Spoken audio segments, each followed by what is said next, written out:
Hello friend, જય શ્રી કૃષ્ણ, સીતારામ। આજે આપણે બનાવીશું સાબુદાણા અને ટમેટાની વેફર, જે નાના અને મોટા સૌને ખૂબ જ પ્રિય હશે અને બધાને ખૂબ જ ભાવશે। તો ચાલો આપણે એને બનાવીએ। તો એના માટે એક મોટું વાસણ લેવાનું છે, તેમાં આપણે 1 કિલો જેટલા સાબુદાણા એડ કરીશું અને એને આપણે 2 પાણીએ ધોઈ લઈશું, જેથી એનો સ્ટાર્ચ જે છે એ નીકળી જશે। ત્યાર પછી 1 કિલો જેટલા સાબુદાણા સામે તમારે 2 લીટર જેટલું પાણી એડ કરવાનું છે અને એને આખી રાત પલળવા દેવાના છે। જ્યારે સાબુદાણા આખી રાત પલળશે એટલે જે દાણો જે છે એકદમ ફૂલી જશે। જો એ દાણો એકદમ ફૂલી જશે તો તમારી વેફર જે છે એ ખૂબ જ સરસ થશે। અને આપણે જે સાબુદાણા પલાળ્યા હતા અને આપણે જોયા તો એ જો એકદમ ફૂલી ગયો છે, તો એને આપણે આંગળી વડે પ્રેસ કરીને જોશું કે દાણો જે છે એ ફૂલી ગયો છે, એકદમ પોચો પડી ગયો છે। જો એકદમ ભાંગી જાય છે એટલે આપણા સાબુદાણા જે છે એ રેડી છે વેફર માટે। તો હવે આપણી પાસે એક જારો લેવાનું છે અને આ જે સાબુદાણામાં જે થોડું ઘણું જે પાણી છે એને પણ આપણે નિતારી લઈશું। તો હવે આપણે એમાં એડ કરી દઈશું સાબુદાણા અને એને થોડીક વાર એકદમ કોરા થવા દઈશું। જ્યાં સુધી સાબુદાણા કોરા થશે ત્યાં સુધી આપણે ટમેટાની ગ્રેવી બનાવી લઈએ। તો 1 કિલો સાબુદાણા સામે મેં 1 કિલો જેટલા ટમેટાં લીધા છે, તમે કોઈ પણ ટમેટાં લઈ શકો છો। તો જો તમારે 1 કિલો સાબુદાણા સામે 1.5 કિલો પણ તમે 1.5 કિલો જેટલા ટમેટાં પણ એડ કરી શકો છો। તો હવે આપણે એને ગ્રેવી કરી લઈશું। જ્યારે આપણે સાબુદાણા ટમેટાની વેફર બનાવીએ છીએ ત્યારે નાના બાળકોને તો ખૂબ જ પ્રિય લાગશે, કેમ કે આ સાબુદાણા છે ને એ એકદમ ફૂલે અને ખટાશવાળું વેફર બને છે, એટલે બાળકોને પણ ખાવાની ખૂબ જ મજા આવશે। તો જો આપણો આ પલ્પ જે છે એ રેડી થઈ ગયો છે, તો હવે એને પણ આપણે ગાળી લેશું, જેથી તેમાં બીજ એ બધું હોય નીકળી જાય અને એકદમ પલ્પ એકદમ મસ્ત થઈ જાય અને સાબુદાણા સાથે ભળી જાય એવો।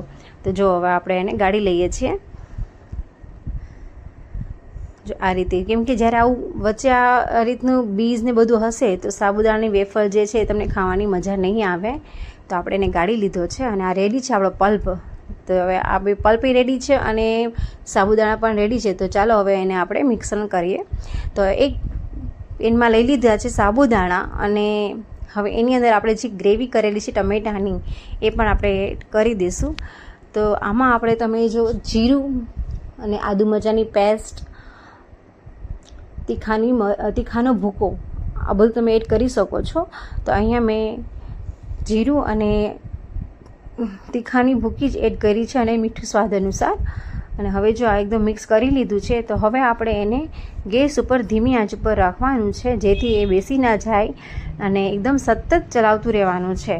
આને તમારે 15 મિનિટ સુધી કરવાનું છે, એટલે એકદમ ગ્રેવી છે ઘટ થઈ જશે, સાબુદાણા એકદમ ઘટ થઈ જશે અને પલ્પ જે છે એકદમ ચડી જશે, એટલે આનો જે કલર જે છે એ બદલાઈ જશે સાબુદાણાનો। તો જો હવે આપણું આ એકદમ મસ્ત મિક્સરણ થઈ ગયું છે, જે ગ્રેવી છે એકદમ ઓબ્ઝર્વ કરી લીધી છે સાબુદાણાએ અને ઘટ મિશ્રણ બની ગયું છે। તો આપણી આ વેફર માટેનું રેડી છે। તો હવે આ વેફર પાડવા માટે આપણી પાસે ગુજરાતી છે એટલે મશીન તો હોય જ છે બધા પાસે। તો આ સંચો, આપણે એને ગુજરાતીમાં સંચો કહીએ છીએ, તો એ સંચો લેવાનો છે, તેમાં થોડુંક ઓઇલ લગાવી દેવાનું અને જે સંચામાંની ચકરીની જારી હોય છે એ જારીનો યુઝ આમાં કરવાનો છે। તો આપણે જે છે એ મિશ્રણ એમાં સંચામાં ભરવાનું છે। તો જો આ રીતની જે ચકરી છે, જો જેની પાસે સંચો ન હોય તો દૂધની થેલી હોય છે, એને નીચેથી કટ કરી લેવાની છે ને એની અંદર પલ્પ ભરી લેવાનો છે અને એની અંદરથી તમે પણ વેફર પાડી શકો છો। તો જો આ રીતે એને ભરી લેવાનું છે અને ચકરી ફટાફટ પડી જાય છે। અને તમારે ચકરી ના પાડી, કોઈ બીજા સ્ટેપ પાડો તો તમે પાડી શકો છો, પણ હું આ ચકરી જ પાડી। જો એકદમ મસ્ત પડવા માંડશે અને જો ઓલા બીને એવું બધું હોય તો અટકાય અને સરખી વેફર ના બને, એટલે પલ્પને ગાળી લઈએ એટલે બહુ સરસ બને છે। અને જો ફટાફટ આપણી વેફર પડવા માંડી છે અને બનાવતા પણ વાર નથી લાગતી અને ટેસ્ટમાં પણ ખૂબ જ સરસ લાગે છે। તો હવે આને આપણે સુકાવા દઈશું એક દિવસ અને બીજે દિવસે આપણે એને આ પેપરમાંથી ઉખાડી લેશું, એટલે એકદમ સુકાઈ ગઈ હશે। જ્યારે આ સુકાઈ જાય એટલે આપણે તળવા માટે રેડી હોય છે। તો જ્યાં સુકાઈ ગઈ છે તો હવે આપણે ટ્રાય કરી જોઈએ કે આપણી વેફર કેવી બની છે। તો એક પેનમાં તેલ મૂકી દીધું છે, હવે જો એ ગરમ થઈ ગયું છે તો આપણે એમાં વેફર એડ કરી દઈશું અને જો આપણી વેફર ફૂલે છે કે નહીં। તો આપણી વેફર એકદમ ફૂલી છે, કેમ કે સાબુદાણા બહુ જ એકદમ ફૂલી ગયા હતા, પલળી ગયા હતા એકદમ, જે આપણી ભાષામાં એકદમ પલળી ગયા સાબુદાણા એટલે। તો જો આ વેફર જો એકદમ મસ્ત બની ગઈ છે અને નાના મોટા બધાને ખૂબ જ ભાવશે। તો તમે પણ આ રીતે વેફર બનાવજો ટમેટાં અને સાબુદાણાની અને મને પણ કહેજો કેવી બને છે. તો હવે આપણે એને એક પ્લેટમાં કાઢી લઈએ. એકદમ ફૂલી મસ્તીની એકદમ કુરકુરે જેવી બધાને ભાવે એવી સાબુદાણા અને ટમેટાની વેફર. તો તમે પણ આ રીતે ટ્રાય કરજો. જો તમને મારો વિડીયો ગમ્યો હોય તો લાઈક કરજો. Bye bye.